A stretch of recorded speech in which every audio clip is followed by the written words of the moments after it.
my name's David Parfitt. In this course, you'll be given a creative insight into how tree houses are made. The classes will cover the technology and principles needed to design a tree house that meets your needs, along with ideas and skills that will enable you to build your own extraordinary tree houses. You will be given ways to approach most of the situations that you're likely to meet in planning a tree house, and inventive ways of solving the problems associated with this fascinating activity.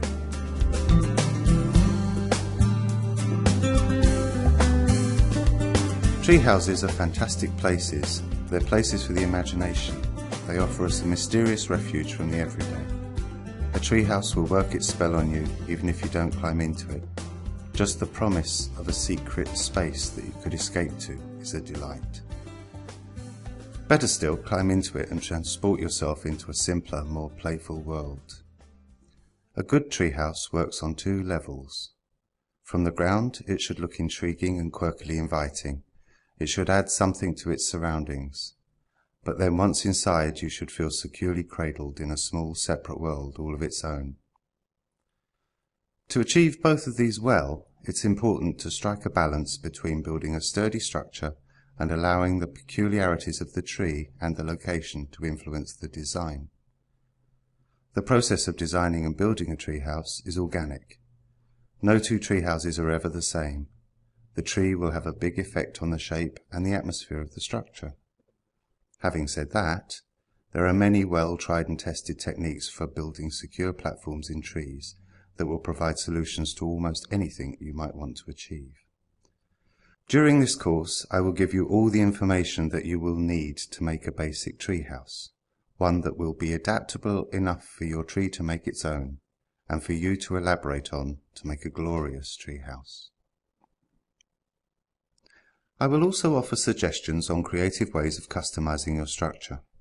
We will cover design considerations, making platforms for the three basic types of tree, materials and fastenings, and of course safety issues.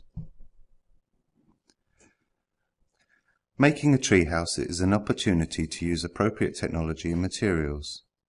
This doesn't mean that you need any advanced skills. If you can saw wood reasonably accurately, drill holes and put in screws, then you'll be fine. It will help if you're flexible in your approach, enjoy finding alternative solutions, and are willing to experiment and test things out. Some things you will need to do are going to require a helper, especially at the early stages while you're building the platform. Measuring, passing stuff up, holding the other end of the beams, etc. You may have a particular tree or trees in mind already, but I suggest that you complete all of the videos in this course before embarking on an actual treehouse, as you'll be more familiar with most of the issues that you are likely to encounter by then. It's always a good idea to run through some design possibilities before you commit to anything. Paper is cheap, and in many ways this is where you can have the most fun, being extravagant, unconventional and creative without taking any risks. You may also head off some unexpected problems if you run through the design in your head first. Don't worry if you can't draw. The secret here is to imagine or visualize in your mind the design, and then use drawing as a sort of shorthand to remind yourself. Stick person style drawings are okay. They don't need to make sense to anyone else, remember that. Before you go much further, you'll need a suitable tree. If you already have a tree in mind that you want to build in, use that. If not, pick any tree as an exercise and use it to develop some theoretical skills before you embark on the one. Even if you're just being theoretical, it's important that you base designs on a real tree, because your design will respond to its quirks. Trees that are good for tree houses fall into three main types.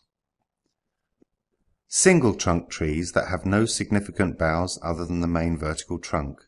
These can be thick or thin, although anything thinner than a telegraph pole can look very odd with a treehouse clinging to it.